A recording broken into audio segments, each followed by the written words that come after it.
নমস্কার বন্ধুরা, আজকে আমরা একটা জিনিস যেটা দেখব সেটা হচ্ছে অনেক লোকের সম্বন্ধে তো এর আগে কেস স্টাডি করার চেষ্টা করেছি, যেরকম মহাত্মা গান্ধী থেকে শুরু করে নেতাজি সুভাষচন্দ্রের অর্ধেক করা আছে। কিন্তু আমার মনে হয়েছে যে ভারতবর্ষকে যদি সত্যি সত্যি জানতে হয় আর মানুষের মধ্যে যে স্ট্রাগল, প্রতিষ্ঠিত হওয়ার স্ট্রাগলটাকে ক্রিয়েট করার জন্যে এই মোটিভেশনাল কেস স্টাডিটা খুব দরকার। কার সম্বন্ধে? ডক্টর ভীমরাও, বাবা সাহেব ভীমরাও আম্বেদকর। আমরা তাকে কি হিসাবে চিনি? কনস্টিটিউশনের ফাদার হিসেবে চিনি। কিন্তু তাছাড়া আর একটি লাইনও আমাদের কোনো পড়াশুনোর ইয়েতে নেই, পড়াশুনোর সিলেবাসে নেই। সেই জন্য আমাকে বিভিন্ন জায়গা থেকে কালেক্ট করে তার কেস স্টাডি বানানোর জন্য হয়েছে। যদি আপনি এটা দেখেন তাহলে দুটো জিনিস পাবেন। একটা হচ্ছে কি বোঝাবো আমি যে একটা পরীক্ষার জন্যে, সে ডব্লিউবিসিএস হোক, আইএস হোক বা ক্লারিক্যাল হোক বা মিসলেনিয়াস হোক, একটা পরীক্ষার জন্যে কোনগুলো ইম্পর্টেন্ট হতে পারে, কোনগুলো ইম্পর্টেন্ট হতে পারে না, সেটা পরিষ্কার বোঝাবো। এইটাই তো পার্থক্য করে দেয় যে কে হবে, কে চাকরি পাবে আর কে পাবে না। আমাদের বিশ্বাস, এবং আমি 2002 ব্যাচ, আমি 2002 ব্যাচের সব খুব কম বয়সে চাকরি পেয়েছি, 22-23 বছরের চাকরি পেয়েছি। তো সেই জন্যে আমার এটা মনে হতে পারে 2002 ব্যাচের লোককে এরকম না মনে হতে পারে। কিন্তু আমরা আজ ডাইরেক্টলি আমরা ঢুকে যাচ্ছি কেস স্টাডিতে। ডক্টর ভীমরাও আম্বেদকর জন্মগ্রহণ করেছিল রত্নাগিরি।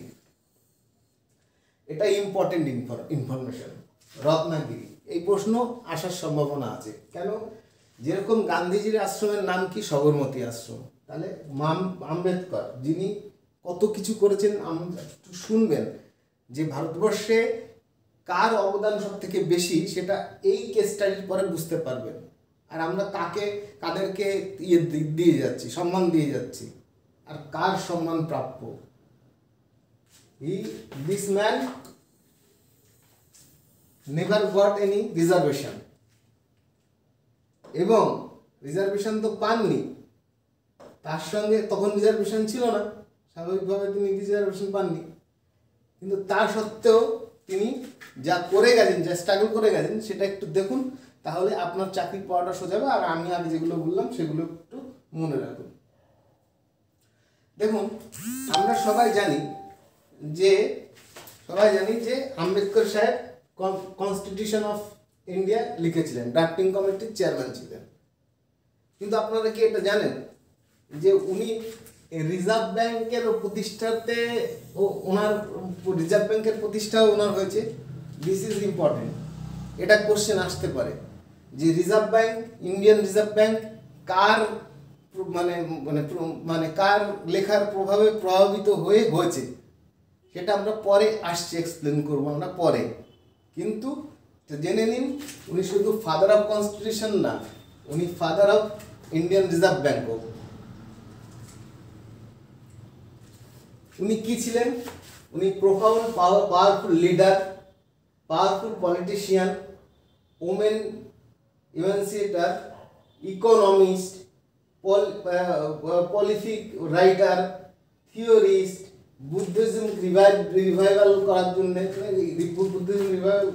জন্য, যেটা দরকার সেটা, হিউম্যান রাইটস প্রোফাউন্ডার।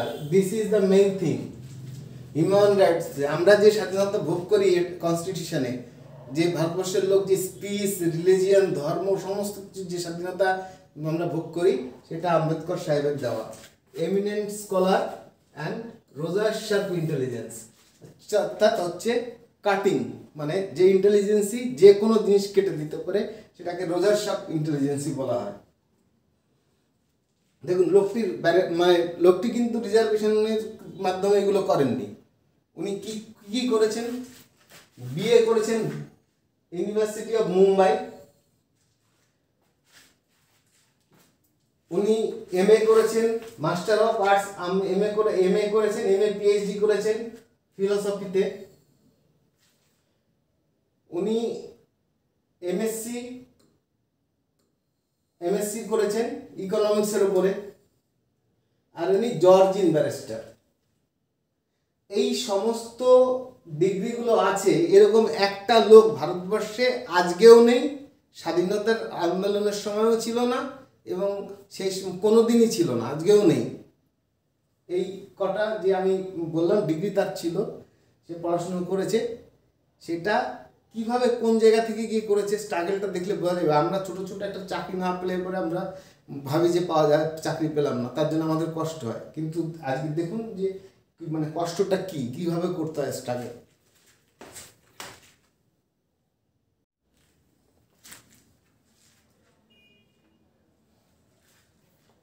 আর ওনাকে তো আর্কিটেক্ট অফ কনস্টিটিউশন বলা হয়, India's law and justice minister ছিলেন উনি। মানে প্রথম ইন্ডিয়ার প্রথম এই কোশ্চেনটা আসতে পারে, এই দুটো কোশ্চেন, আর্কিটেক্ট অফ কনস্টিটিউশন কে, অর্থাৎ সেই প্রশ্ন আসতে পারে, এটা আসার মতন প্রশ্ন, স্ট্যান্ডার্ড। এটাও আসার মতন প্রশ্ন যে and the first law and justice minister of India কে, এটা আসার মতন জিনিস। যেটা আপনাকে মধ্যে যদি তৈরি না হয় যে কোনটা আমাকে চাকরির জন্য পড়ার দরকার, আপনি তো এক ধার থেকে সব পড়ে যাবেন, এবং পড়ে যাবেন আলটিমেটলি আপনার সব ইনফরমেশন তো গ্যাদার করবেন, তা আপনার মাথার তো লিমিটেড থাকবে না। আপনাকে বুঝতে হবে যে কোনটা মনে রাখতে হবে, কোনটা মনে রাখতে হবে না। বাদ দেওয়ার জিনিস হচ্ছে WBCS। যে যত বেশি স্পেসিফিকলি বুদ্ধি দিয়ে বুঝতে পারবে যে এটা পরীক্ষা আসার মতন, সে WBCS পাবে, আর যে ওটা পারবে না সে WBCS পাবে না। সেটাই আমি আপনাদেরকে বোঝানোর চেষ্টা করছি আজকে। দেখুন, এই তিনজন ব্যক্তি ভারতবর্ষে অনেক মানে অনেক অনেক শ্রদ্ধার সঙ্গে ভারতবর্ষের লোক দেখেন, কিন্তু আপনি এই তিনটে ব্যক্তির কারোর কি এই ডিগ্রিগুলো ছিল? সবাই এক কথায় বলবে না। এবং এই ডিগ্রিগুলো কিন্তু রিজার্ভেশন নিয়ে উনি করেননি, উনি আনটাচেবল এবং ডিপ্রেস ক্লাস ছিলেন। কি স্ট্রাগল করে করেছেন সেটা আমরা দেখছি এরপরে। তাহলে জওহরলাল নেহরু বা সর্দার বল্লভভাই প্যাটেল বা মহাত্মা গান্ধী, এদের সমান বা এদের থেকে বেশি সম্মান পাওয়ার যোগ্য ডক্টর B.R. ভীমরাও আম্বেদকর, এই বিষয়ে কোনো সন্দেহ নেই। দেখুন, ছোটবেলায় স্কুলের মধ্যে পড়ার ওদের ক্ষমতা ছিল না, ও দুই ভাই ছিল। মা ছোটবেলায় মারা যায়, মাসিমার কাছে বড়, আন্টির কাছে বড় হয়, মানে মাসির কাছে। কিন্তু এই দুই ভাই তাদেরকে ঘর মানে বাইরে বসে, মানে দরজার বাইরে বসে তাদেরকে পড়াশুনো করানো হতো। ইভেন ওদের যে বসার যে চাটাই আছে, এগুলো প্রত্যেক দিন ওদেরকে বাড়ি নিয়ে যেতে হতো, এবং প্রত্যেক দিন পরের দিন সেটাকে নিয়ে আসতে হতো। কারণ এখানকার যে চৌকিদার, অর্থাৎ যে লক করে যে ঘরটাকে মানে স্কুলটাকে, সে এই দুটো এদের দুজনের ধরার পক্ষপাতী না, তার কারণ এরা অচ্ছুত বা ডিপ্রেস ক্লাসের লোক। আর অচ্ছুত এবং ডিপ্রেস ক্লাসের লোকই হচ্ছে 70%। অর্থাৎ আপনি যদি ওবিসি ধরেন, ওবিসিরাও কিন্তু ডিপ্রেস ক্লাসের পার্ট, সেই জন্যই তো তাদেরকে আবার রিজার্ভেশন দেওয়া হয়েছে। যদি তারা ডিপ্রেস ক্লাস না হতো তাহলে তাদেরকে রিজার্ভেশন দেওয়া হতো না। কেন দেওয়া হয়েছে? সেটা দেওয়া হয়েছে। কিন্তু আমাকে যদি বলেন আজকের ডেটে আমি রিজার্ভেশনের পক্ষে কিনা, সে আমি বলবো না, তারও কারণ আমি পরবর্তীকালে বলছি। এই দেখুন আনটাচেবিলিটি কি, এইভাবে লোকে জল খাচ্ছে, দেখুন উনি উপর থেকে জল দিচ্ছেন আর উনি হাতে করে খাচ্ছেন। এইটা হচ্ছে মানে treatment for depressed and untouchable কাস্টের জন্য। আমাদের ভারতবর্ষেই এটা সম্ভব, আমাদের ভারতবর্ষে এটা হচ্ছে। আমরা ভারতবর্ষকে সনাতন ধর্ম এত কিছু বলি, সেটা কি বলার কি আছে আমি জানি না। স্কুলে তিনি সংস্কৃত পড়তে চেয়েছিলেন, কিন্তু সংস্কৃত তাকে পড়তে দেওয়া হয়নি। সংস্কৃত কে পড়তে পারবে? একজন মুসলিমও পড়তে পারবে, একজন পার্সি পড়তে পারবে, একজন বৌদ্ধ পড়তে পারবে, একজন জৈন পড়তে পারবে, কিন্তু হিন্দু ধর্মের মধ্যেই যে লোয়ার গ্রুপ ডিপ্রেস ক্লাস আছে তারা পড়তে পারবে না। অর্থাৎ যে 70% লোক ওপরের 30% লোকে সার্ভিস দেয়, বিভিন্ন রকম সার্ভিস দেয়, সমাজে সব রকম সার্ভিস দেয়, সেই 30%, সেই 70% লোকের কিন্তু সংস্কৃত পড়ার অধিকার নেই। বিশেষ করে ডিপ্রেসড আনটাচেবলদের তো নেই। তিনি একদিন যে নেই তাকে স্কুলে যে সংস্কৃত না দিতে দেওয়া হয়নি, কারণ ডিপ্রেস ক্লাসে সেটা অধিকার নেই সংস্কৃত পড়ার, তাহলে ওরা বেদ এবং উপনিষদ এসব পড়তে পারবেন। ইনি সেই তার উপরেও কিন্তু পরবর্তীকালে স্কলার হয়েছেন, সেটাও আমি পরবর্তীকালে আসছি, সে আরও ভালো বুঝবেন।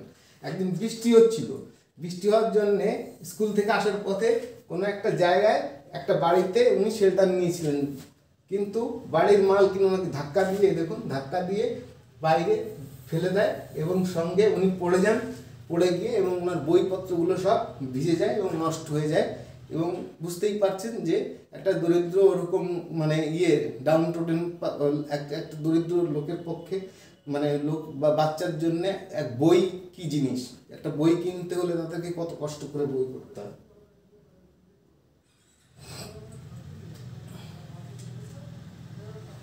দেখুন এই যে একটু আগে বলছিলাম লেটার ভীমরাও স্টাডিড সংস্কৃত গ্রামার এবং সংস্কৃত বলছেন উনি মানে সংস্কৃত বেদা পড়েছেন, বেদের যে করেছেন উনি এক্সপ্লেনেশন করেছেন সংস্কৃত পড়ে, সেই বেদের এক্সপ্লেনেশন উনি বলছেন যে এই যে সংস্কৃত যে স্ক্রিপ্ট আছে তার গ্রামার অন্যান্য যে কোনো ভাষার গ্রামার থেকে বেটার। এবং উনি এটা পরে কিন্তু যেটা ওনাকে ক্লাসে স্কুলের ক্লাসে পড়তে দেওয়া হয়নি, উনি এখানে পড়েছেন। ফার্স্ট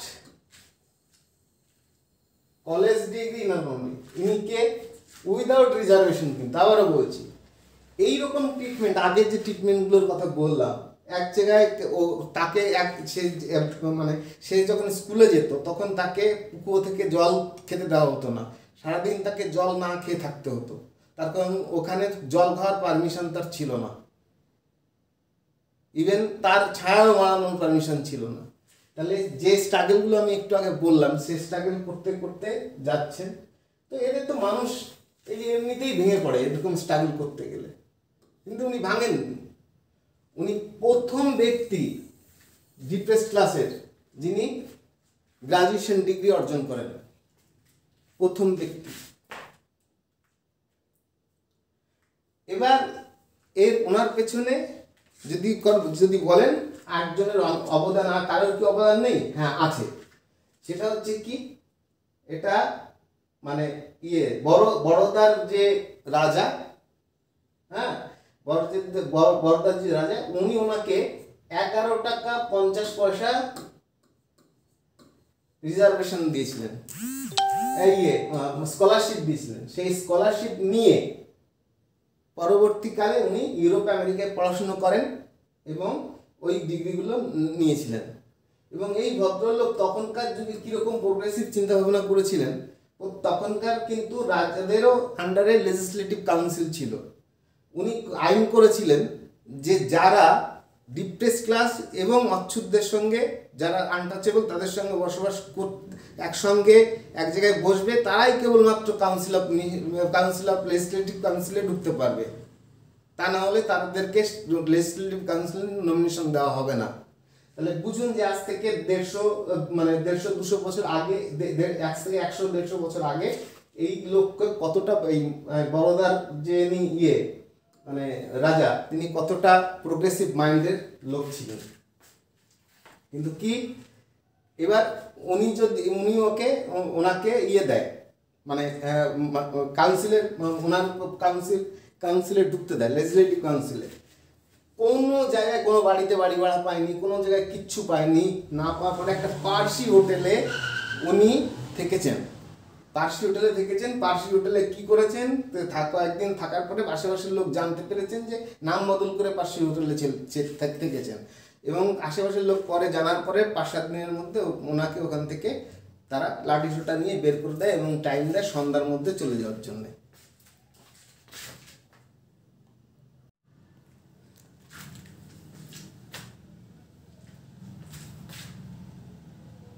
ওই যে শেল্টার যেটা দেখালাম, যে ওই যে মানে পার্সি জায়গায় নাম বদল করে উনি যেখানে থেকেছিলেন, তাকে উনি কি বলছেন, at that time I priced my shelter more than life.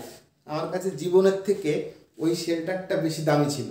কিন্তু সেই শেল্টারটা এই যে কিছু লোক জানতে পেরে তাকে ওই ঘর থেকে সন্ধ্যার মধ্যে বেরিয়ে যেতে বলেছে, তার আর থাকার জায়গা নেই।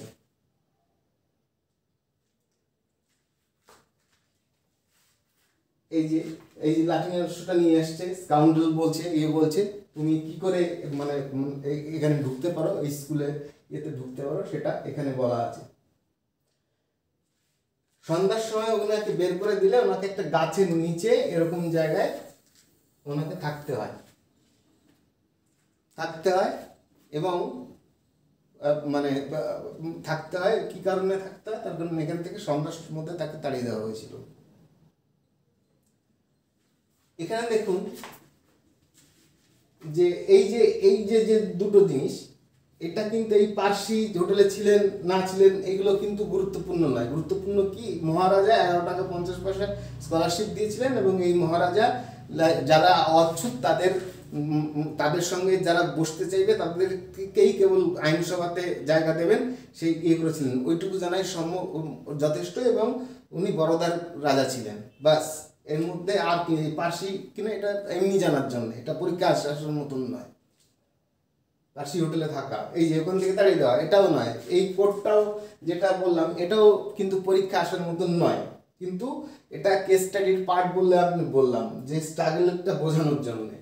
এইগুলো কিন্তু পার্ট নয়, ওনাকে এই যে পাঠিয়ে দেওয়া মানে বের করে দেওয়া হচ্ছে, গাছের নিচে ছিলেন, this is also not part of মানে পরীক্ষার পার্ট হতে পারে না। আইএস, ডব্লিউবিসিএস বা অন্যান্য কোনো সরকারি চাকরির ক্ষেত্রে এই পোর্শনগুলো না জানার দরকার নেই।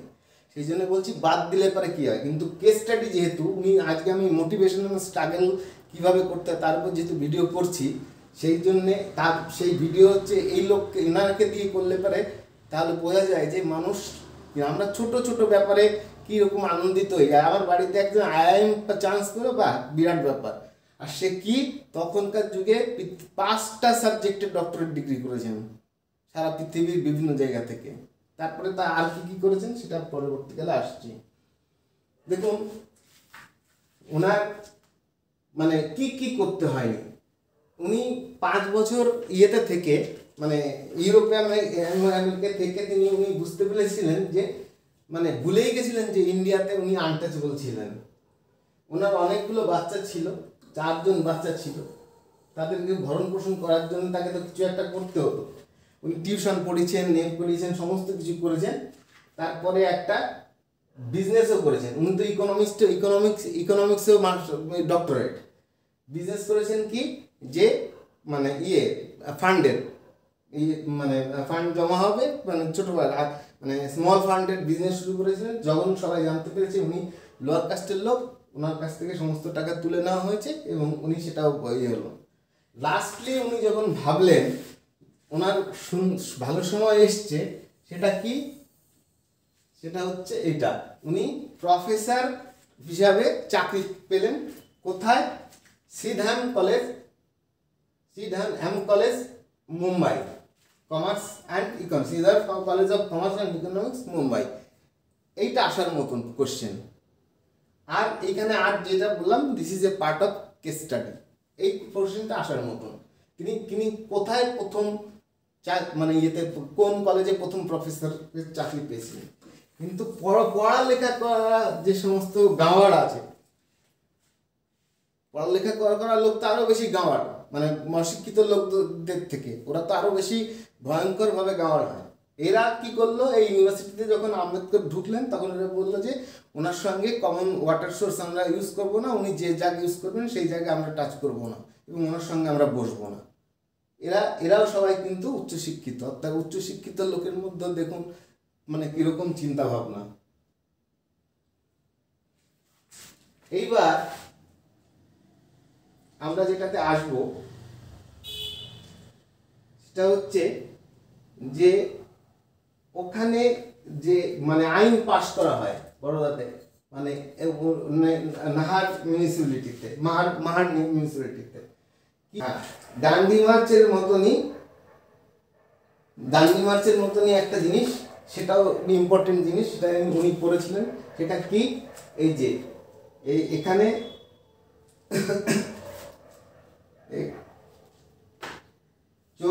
চৌরিদার নামে একটা ছিল, পুকুর ছিল। সেই পুকুরে পবিত্র বলে মনে করা হতো এবং সেখানকার জল তিনি কোনো অস্পৃশ্য লোক বা লোয়ার কাস্টের লোক, ডিপ্রেস ক্লাসের লোক সেখানকার জল খেতে পারবে না। তো উনি 25,000 লোক নিয়ে ওখানে জল খেতে গেছিলেন এবং এটা মার্চ করে আর কি, ডান্ডি মার্চের মতো, যে সবরমতী থেকে একদম পুরো ইয়েতে ডান্ডি পর্যন্ত।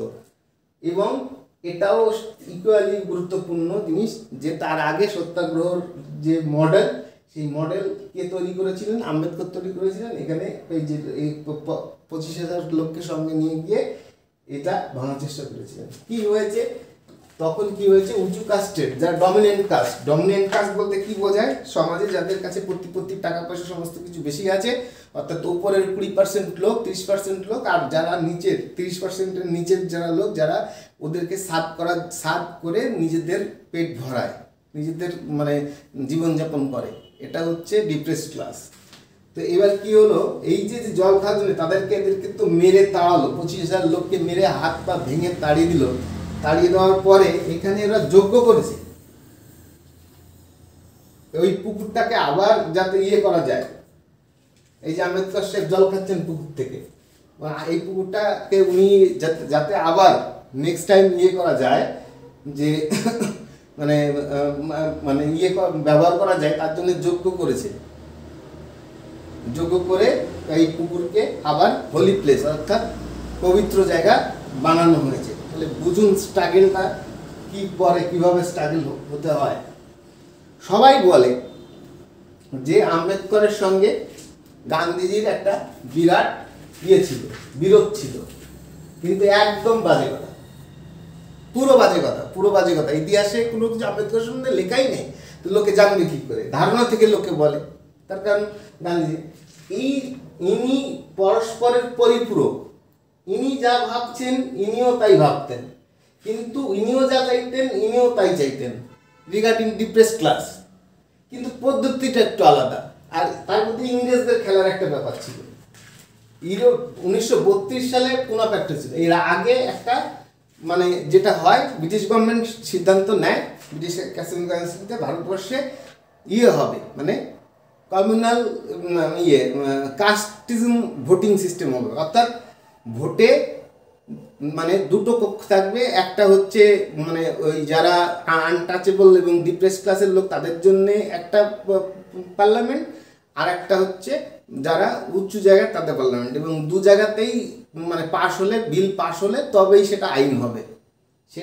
সেটাকে এটাই তার ব্যাখ্যা আর কি, যে কাস্ট বেসড মানে সিস্টেম, এটা মনে রাখার কথা। এবং পুনা প্যাক্টটাও আমি বলছি। এবার এই যে কাস্ট বেসড যে দুটো পার্লামেন্ট তৈরি করার কথা, সেটা গান্ধীজি মেনে নেননি এবং গান্ধীজি এর পরবর্তীকালে মানে আমরণ অনশনে বসেন।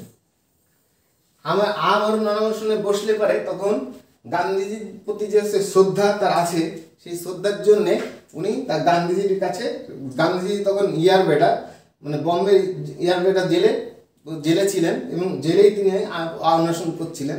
তিনি গান্ধীজির সঙ্গে দেখা করেন এবং দেখা করার পরে তখন সিদ্ধান্ত নেওয়া হয় যে না, ঠিক আছে, আলাদা ইলেকটোরাল হবে না, একটাই পার্লামেন্ট হবে।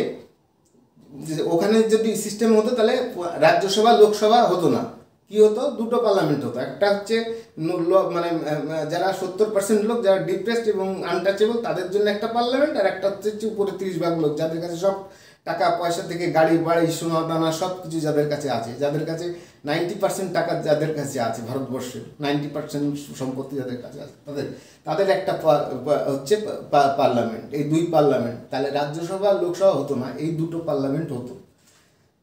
তখন কি হয়েছে, তখন উনি যান, গিয়ে ঠিক হয় গান্ধীজির সঙ্গে বসেন, আলোচনায় বসেন।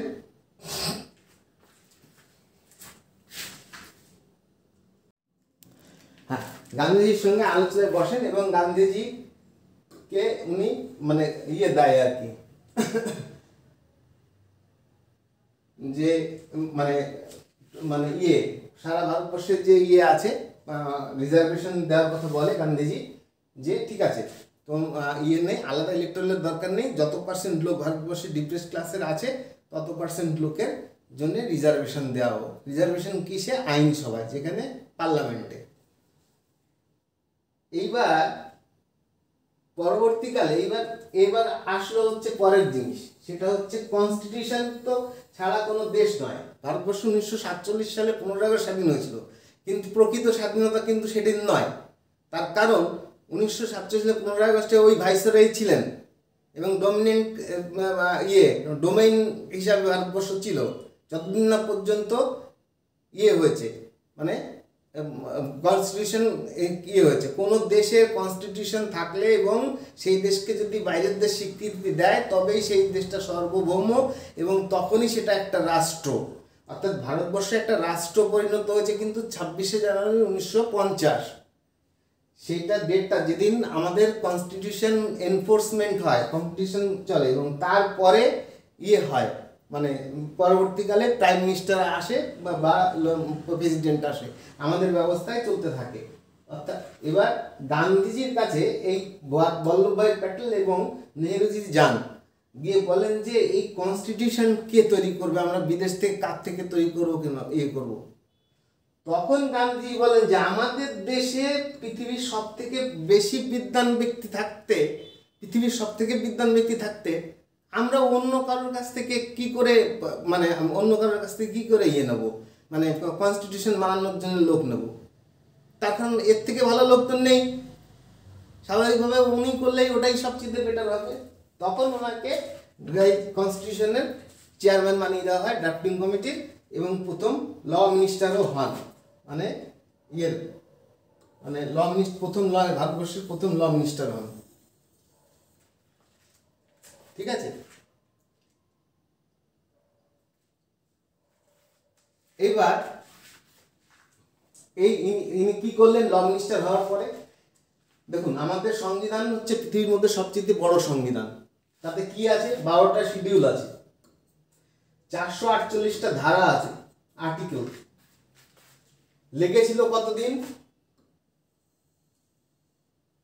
এই যে 2 years 11 months 18 days। এটা ইম্পর্টেন্ট, কত দিন লেগেছিল, অর্থাৎ পরীক্ষায় এটা আসতে পারে, আসার মতন। 12টা শিডিউল আছে আমাদের কনস্টিটিউশনে। প্রথম 12টা শিডিউল ছিল, সেটা ইম্পর্টেন্ট। প্রথম 448টা ধারা ছিল, সেটা ইম্পর্টেন্ট, পরীক্ষা আসার মতো। এবং সিগনেচারি ওয়ার্ড, মানে পৃথিবীর সব থেকে বড় সংবিধানকে কোনটা? ভারতের সংবিধান। এটাও কোশ্চেনে আসতে পারে, এটা কোশ্চেনে আসার মতন ইনফরমেশন, মনে রাখার মতন ইনফরমেশন। এই সিগনেচারি কে ছিলেন? সেটা হচ্ছে সিগনেচারি ছিলেন 616 জন। তাহলে অনেক প্রশ্ন, ড্রাফটিং কমিটির চেয়ারম্যান হিসাবে অন্যান্য অনেক প্রশ্ন এসছে, কিন্তু এই যে ব্যাপারগুলো, এগুলো ইম্পর্টেন্ট ইস্যু, কিন্তু এটা এখনো পরীক্ষায় কোনো জায়গায় পরীক্ষা আসেনি। এইবার এটাই যদি আপনার ভেতরের তৈরি হয়, তবেই আপনি বুঝতে পারবেন যে আপনি WBCS এর বা IAS এর জন্য বা যে কোনো চাকরির জন্য আপনি তৈরি হয়ে গেছেন, যে আপনার কোনটা জানা উচিত আপনি সেটা বুঝে যাচ্ছেন পড়ে। আর যদি আপনি না জানা থাকে, বললাম না, সব কিছু পড়তে থাকবেন, কোনোদিনই চাকরি পাবেন না, এটাই ব্যাপার। এবার উনি কি দিলেন আমাদেরকে, যে জানুয়ারি 96 এটা এনফোর্স হলো। এবার কি দিয়েছেন উনি? Freedom of speech, freedom of religion, right to vote for all citizen, equal rights, parliamentary form of government আর সিঙ্গেল সিটিজেনশিপ। এর মধ্যে সব থেকে ইম্পর্টেন্ট হচ্ছে এই যে রাইট টু ভোট, মানে অ্যাডাল্ট ফ্র্যাঞ্চাইজি। অ্যাডাল্ট ফ্র্যাঞ্চাইজি বলতে কি বোঝায়? যে 21 বছরের ওপরে যাদের বয়স হবে, 18 বছরের ওপরে যাদের বয়স হবে, তারা সবাই ভোট দিতে পারবে। সে ছেলে হোক মেয়ে হোক, কোনো নেই। পৃথিবীর তখন কমসে কম 70 থেকে 80টা দেশে মেয়েদের ভোট দেওয়ার অধিকার ছিল না। The Constitution provides inscription provision of new South African Constitution. We hope at our efforts formation of new Constitution will reflect the work ideas of this great son of India. অর্থাৎ south আফ্রিকার যে সংবিধান, সেই সংবিধান কিন্তু আমাদের বাবা সাহেবের যে সংবিধান, সেই সংবিধানের মাধ্যমেই ওই মানে প্রভাবিত একটা সংবিধান। সেটা কে বলছেন? নেলসন ম্যান্ডেলা বলছেন, এবং সেটা হয়েছে। এবং পৃথিবীর তখন প্রায় 50-60টা দেশে মেয়েদের ভোটার অধিকার যেখানে ছিল না, তার 90% জায়গায় মেয়েদের ভোটার অধিকার দেওয়া হয়। ঠিক আছে, এবং তাকে ফাদার অফ কনস্টিটিউশনও বলা হয়ে থাকে। আম্বেদকরকে ফাদার অফ কনস্টিটিউশন বলা হয়ে থাকে, ডক্টর ভীমরাও আম্বেদকরকে। এবার আমরা যাব অন্য একটা কথায়। উনি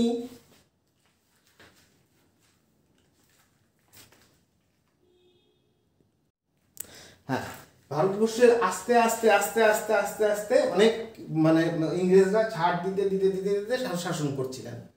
যেরকম 1935 ইন্ডিয়ান ভারত অ্যাক্ট, আমার মানে হিস্ট্রির ইয়েতে চলে যাবেন, 35 ওখানে হিস্ট্রি প্লে লিস্টে চলে যাবেন, ওখানে ভিডিও দেখবেন, সেখানে বুঝতে পারবেন যে আমাদের কনস্টিটিউশন মানে 1935-এর যে অ্যাক্ট, ইন্ডিয়া গভর্নমেন্ট অ্যাক্ট, যেটা ব্রিটিশ পার্লামেন্টে পাস হয়েছিল এবং সেটা আমাদের এক্সিকিউট করা হয়েছিল আমাদের দেশে, সেটার উপর ভিত্তি করে কনস্টিটিউশনে অনেক প্রভাব আছে। ঠিক আছে, এবং তার সর্বশেষ কি ছিল যে ভাইসরয় যিনি হতেন, ভারতবর্ষের তখন হেড যে হতো তাকে বলা হতো ভাইসরয়। এবার ভাইসরয়ের একটা পরামর্শদাতা গোষ্ঠী থাকবে, এবং তারা ভাইসরয়কে যে পরামর্শ দেবেন সেই অনুযায়ী কাজ হবে। সেটার উনি মেম্বার নিযুক্ত হন কবে? এই যে 1942 সালে। 1942 সালের পরে উনি কি করেন? আজকে যারা সমস্ত মজদুর, সমস্ত খেটে খাওয়া মানুষ, সমস্ত মানে মানে কারখানার বা সমস্ত মানে মানে সফটওয়্যার কোম্পানি হোক, যে কোম্পানি হোক, যারা আমরা প্রফেশনাল, তাদের সবার ওনার প্রতি প্রাইভেট নট গভর্নমেন্ট, তাদের সবার ওনার প্রতি কৃতজ্ঞতা থাকা উচিত। উনি কি করেছেন? Employees loyal state insurance, ESI, dearness allowance for the মানে ওয়ার্কার, ট্রেনিং এবং নলেজ গ্যাদার করার জন্য, তার জন্য মানে স্কলারশিপের ব্যবস্থা। অর্থাৎ এইগুলো যে আমরা যারা প্রাইভেটে চাকরি করে তারা যে এইগুলো পান, এটা কিন্তু বাবা সাহেবের দেওয়া। এটা অতএব বাবা সাহেবের অবদান কিন্তু এখানে বেশি। 42 সালে বললাম না, এই কাউন্সিলে যখন ঢুকলেন, ভাইসরয় কাউন্সিলে, তখন থেকে উনি সেখান থেকে উনি এইটা করলেন। তাহলে কোন সেকশনের প্রতি ওনার অবদান নেই একবার বলতে পারবেন? তারপরে কি আসছে? এবার যদি আমাকে বলা হয় যে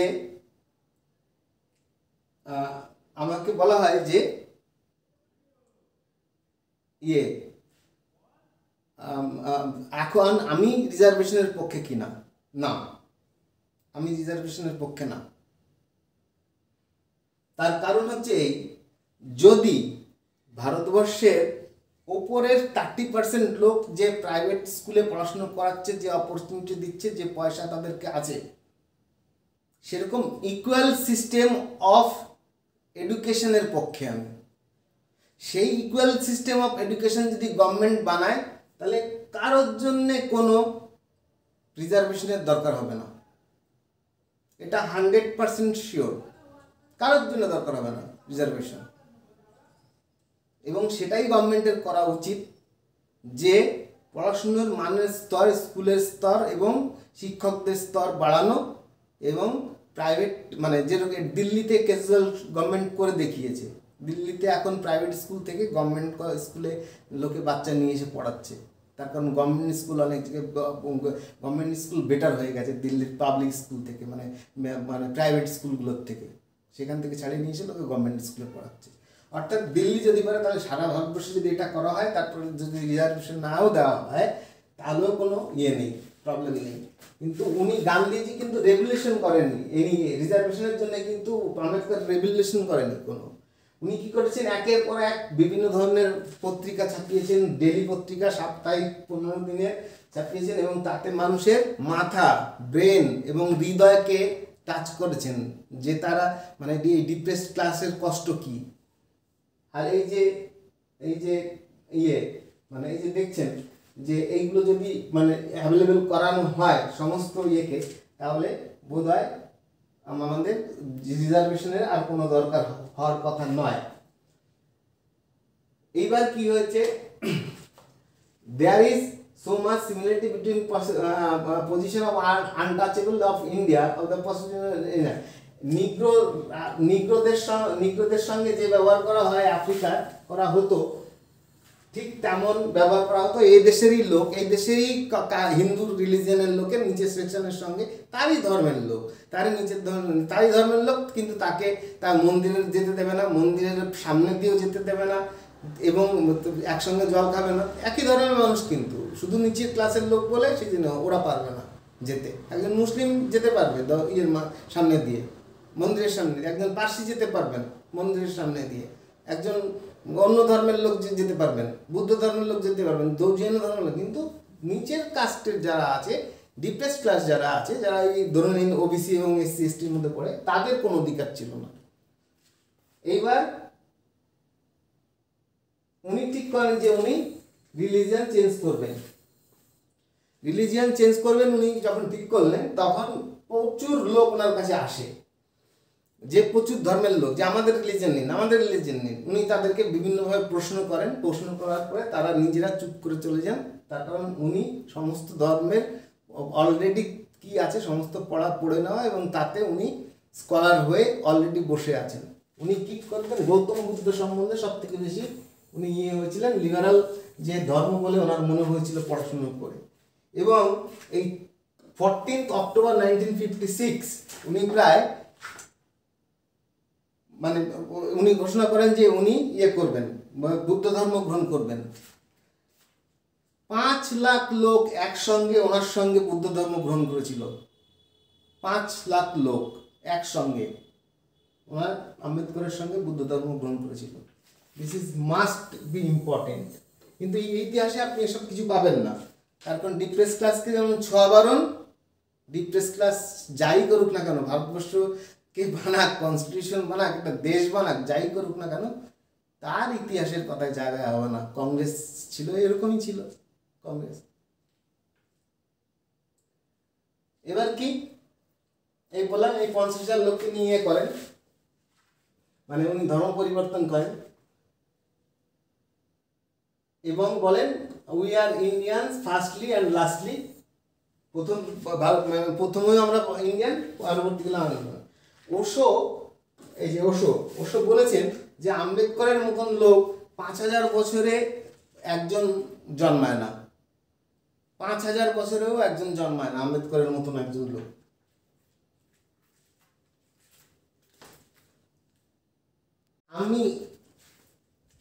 তাহলে আমি এখন যেটা বোঝাতে চাইছি সেটা হচ্ছে যে দেখুন, ডক্টর আম্বেদকর রত্নাগিরিতে জন্মগ্রহণ করেছিলেন, হ্যাঁ এটা আসতে পারে, পরীক্ষায় আসার মতন কোশ্চেন।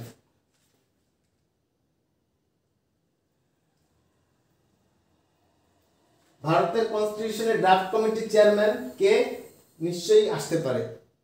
রিজার্ভ ব্যাংকের কার বইয়ের ভিত্তিতে হয়েছিল, এটা এখনো আসেনি, আমি একটু আগে এক্সপ্লেন করলাম, কোনো পরীক্ষায় আসেনি, এটা আসতে পারে, ইম্পর্টেন্ট। অর্থাৎ ইম্পর্টেন্ট যখন আপনি বুঝে যাবেন যে কোন কোন জিনিস ইম্পর্টেন্ট, তাহলে কিন্তু আপনি হয়ে যাবেন, মানে তখন আপনি কিন্তু পরিষ্কারভাবে আপনার চাকরি পাওয়া নিশ্চিত।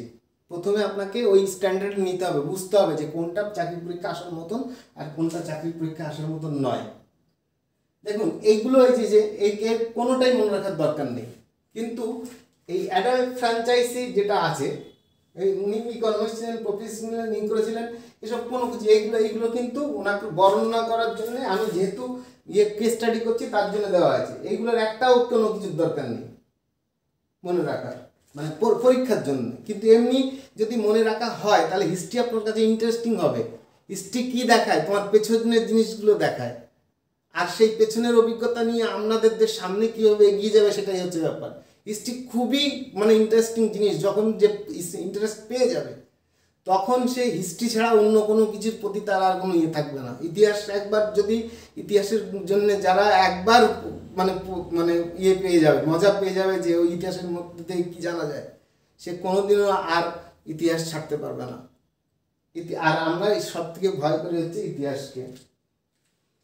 দেখুন এই যে উনি কি কি ডিগ্রি করেছিলেন এটা ইম্পর্টেন্ট, কোথা থেকে কোন কোন ডিগ্রি করেছিলেন ইম্পর্টেন্ট, এটা আগে এক্সপ্লেন করা হয়েছে। উনি এই যে আর্কিটেক্ট অফ ইন্ডিয়ান কনস্টিটিউশন তাকে বলা হয় ইম্পর্টেন্ট। প্রথম ল মিনিস্টার কে, ভীমরাও আম্বেদকর, এটা ইম্পর্টেন্ট, এটা পরীক্ষা আসার মতন। এবার এই দুজনের সমান ওনাকে কি সম্মান দেওয়া হবে কি না দেওয়া হবে, এই ইস্যুতে কোনো প্রশ্ন আসার কোনো স্কোপ নেই, কোনো প্রশ্ন হতে পারে না। ব্যাস সর্দার বল্লভভাই প্যাটেলের বা 20,000 কোটি টাকার মানে স্ট্যাচু হোক আর বা অন্য কোনো কিছু, গান্ধীজি বা জওয়াহরলাল নেহরুজি যাদের সম্বন্ধে ইতিহাসের পাতার পর পাতা ভর্তি, তো তাদের সেই হিসাবের সঙ্গে তিনি একে এবং তাদের থেকে বেশি গ্রহণযোগ্য সেটা কিন্তু নাম মানে এটা সেই ইম্পর্টেন্ট নয়, এটা কেস স্টাডি বলে সেই জন্য এটা আপনাদেরকে দেখানো হয়েছে। এই যে বাইরে পড়তে হতো এটা ইম্পর্টেন্ট নয়, কিন্তু কেস স্টাডি বলে এটা আপনাদের জানানো হয়েছে।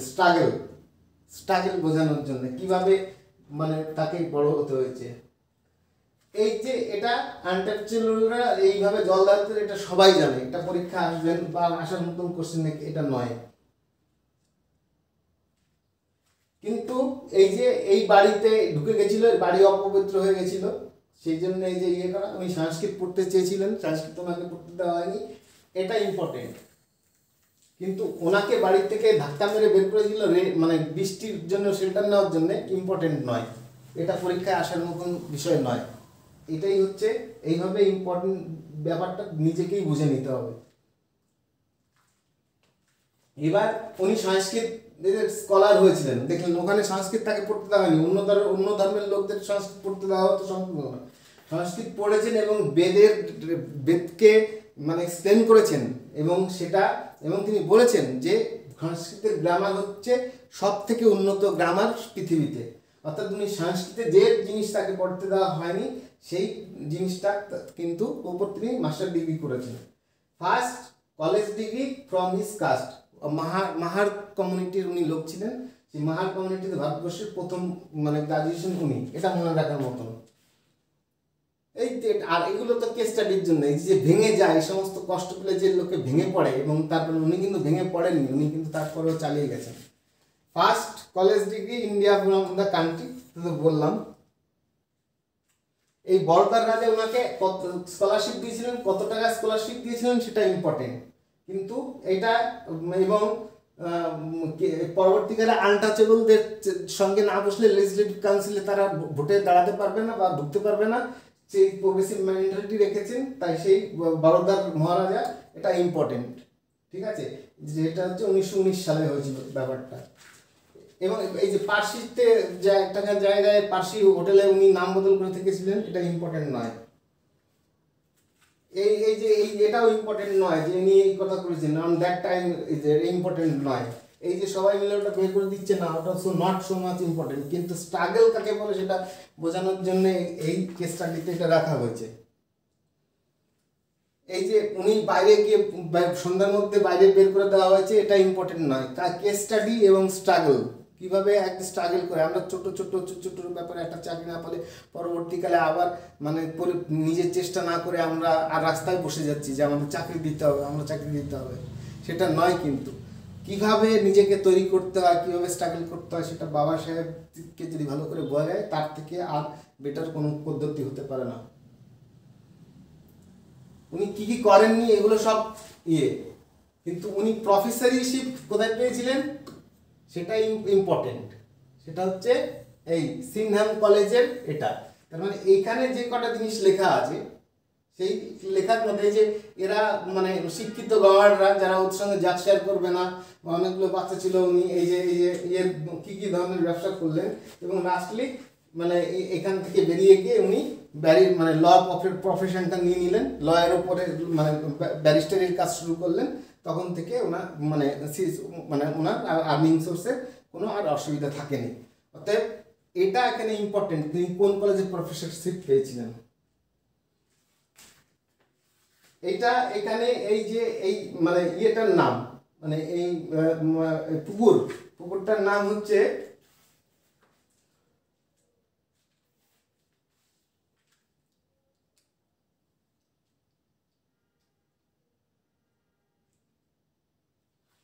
এই চৌদার পুকুরের ঘটনা, সেটা ডান্ডি মার্চের মতন ইম্পর্টেন্ট। ডান্ডি মার্চ কিন্তু এই 14ই মার্চ এই ঘটনা, এটা এই যে ঘটনাটা ঘটে যে 1922 সালে, যে এই 27 সালে 1922 সালে, তখন এটা কিন্তু এই যে সত্যাগ্রহের মতন একটা জিনিস। গান্ধীজি সেটার থেকেই পুনা প্যাক্ট আসবে। কমিউনাল কি, কমিউনাল ভোটিং সিস্টেম কি, সেটা আমি আগে এক্সপ্লেন করেছি, সেটাও আসার সেই ইস্যুতে প্রশ্ন হবে। গান্ধী তখন ইয়ারবেলা জেলে ছিলেন, ইম্পর্টেন্ট নয় এটা এনাদের দুজনের মধ্যে খুব ঝগড়া ছিল কি ছিল না, এটা আসার মতন নয়। কিন্তু তিনটে গোল্ড টেবিল বৈঠক, তার সেকেন্ড গোল্ড টেবিল বৈঠক হচ্ছে 32-তে, 33-তে হচ্ছে থার্ড গোল্ড টেবিল বৈঠক, আর 31-এ হচ্ছে 30-তে হচ্ছে 1930-তে ফার্স্ট গোল্ড টেবিল বৈঠক। এই তিনটে জিনিস কিন্তু ইম্পর্টেন্ট একই জিনিসের উপর তৈরি করা। এবার কনস্টিটিউশন তৈরি করার জন্য লোক পাওয়া এবং তাকে ড্রাফটিং কমিটির চেয়ারম্যান করা, এবং প্রথম ল মিনিস্টার কে ছিলেন, ইম্পর্টেন্ট, এটা জানা দরকার আছে। আমাদের কি কি আছে, মানে কনস্টিটিউশনের প্রথম কি কি ছিল, এই 12টা শিডিউল, 448টা আর্টিকেল, 2 ইয়ার্স, মানে কত দিন লেগেছিল, 2 বছর 11 মাস 18 দিন সময় লেগেছিল, সেটাও ইম্পর্টেন্ট। তারপরে পৃথিবীর সব থেকে বড় সংবিধান কি, সেটা হচ্ছে ইন্ডিয়ার সংবিধান, সেটাও মনে রাখার মতন। এই যে কনস্টিটিউশনে কতজনের সই আছে, সেইটা হচ্ছে 616 জনের সই আছে, ইম্পর্টেন্ট, আসার মতন। এই 616 জনের সই আছে, এটা এখনো পর্যন্ত আসেনি পরীক্ষায়, কিন্তু ইম্পর্টেন্ট জিনিস, পরীক্ষা আসার মতন। এবার উনি যে এই হিউম্যান রাইটগুলো করেছিলেন, মানে প্রবক্তাকে, সেটা আম্বেদকর সাহেব, সেটা ইম্পর্টেন্ট। নেলসন ম্যান্ডেলা কি বলেছেন আম্বেদকর সম্বন্ধে, সেটা ইম্পর্টেন্ট। কিন্তু অন জানুয়ারি 56, এটা তো সবাই জানে, কনস্টিটিউশন ফোর্স এসেছিল। আমি আগেই বললাম একটা দেশকে কখন দেশ বলা হয়। এই যে উনি 42 সালে যে উনি ইয়ে করেছিলেন, এটা অনেকেই জানে না। 42 সালে যে উনি ইয়ে করেছিলেন, মানে ভাইসরয় কাউন্সিলে ঢোকার পরে, মানে যারা ওয়ার্কার এবং যারা বিভিন্ন মানে কোম্পানি চাকরি, এখন যারা ডিএ পায়, ইএসআই পায়, বা অন্যান্য যা কিছু পায়, ডিআরএস অ্যালাউন্স পায়, ট্রেনিং অ্যালাউন্স পায়, সমস্ত কিছু পায়, সেগুলো কিন্তু আইন করে করতে হয়েছে। একটা ইন্টারন্যাশনাল ডে 1 মে আমরা বলি যে 8 ঘন্টার কাজের দাবি আমাদের মেনে নিয়েছে, না, যতক্ষণ না পর্যন্ত একটা সার্বভৌম দেশ নিজের দেশে সেই আইন তৈরি করবে, ততক্ষণ পর্যন্ত ইন্টারন্যাশনালি কি সিদ্ধান্ত হয়েছে তার কোনো ভ্যালু নেই। অর্থাৎ ভারতবর্ষে সেটা এক্সিকিউট করেছেন কিন্তু ভীমরাও আম্বেদকর। আর যারা চিৎকার করে বলে কমিউনিস্টরা যে আমাদের আন্দোলনের জন্য এটা হয়েছে, 8 ঘন্টা কাজ হয়েছে, আরে হয়েছে তো সে অন্য জায়গায়, ইন্ডিয়াতে তো নয়। তো ইন্ডিয়াতে কে করেছেন সেটা একবার বলুন, সেটা কিন্তু বলবে না কেউ। ইনি করেছেন ভাইসরয় কাউন্সিল 1942-তে ঢুকে। এই যে আমি বললাম আমি রিজার্ভেশনের পক্ষে কিনা, সেটার ব্যাখ্যা আমি আগেই করেছি, সেটা এটা মানে জাস্ট জেনে রাখার মতন, খুব একটা বেশি ইয়ে নয়। এই উনি বুদ্ধ ধর্ম গ্রহণ করেছিলেন এবং 5 লাখ কবে 14 অক্টোবর 1956 উনি বুদ্ধ ধর্ম গ্রহণ করেছিলেন, এটা ইম্পর্টেন্ট। এবং ওনার সঙ্গে কতজন লোক ধর্ম পরিবর্তন করেছিলেন, প্রায় 5 লাখ, ইম্পর্টেন্ট ইনফরমেশনটা। ওসব বলেছি যে 5000 বছরেও আম্বেদকরের মতন একটা লোক জন্মায় না, এটা ইম্পর্টেন্ট। ওসব কোডটা দিয়ে করা যেতে পারে। এই রিজার্ভ ব্যাংক তৈরি করার পেছনে ওনার কি অবদান আছে, কোন রিজার্ভ ব্যাংক কার কিসের ভিত্তিতে তৈরি হয়েছে, এই দুটো বই, the evolution of provincial finance in British India, the problem of the rupee, এর উপর ভিত্তি করে রিজার্ভ ব্যাংক তৈরি হয়েছে। এটা ইম্পর্টেন্ট ইস্যু, এটা মনে রাখার দরকার।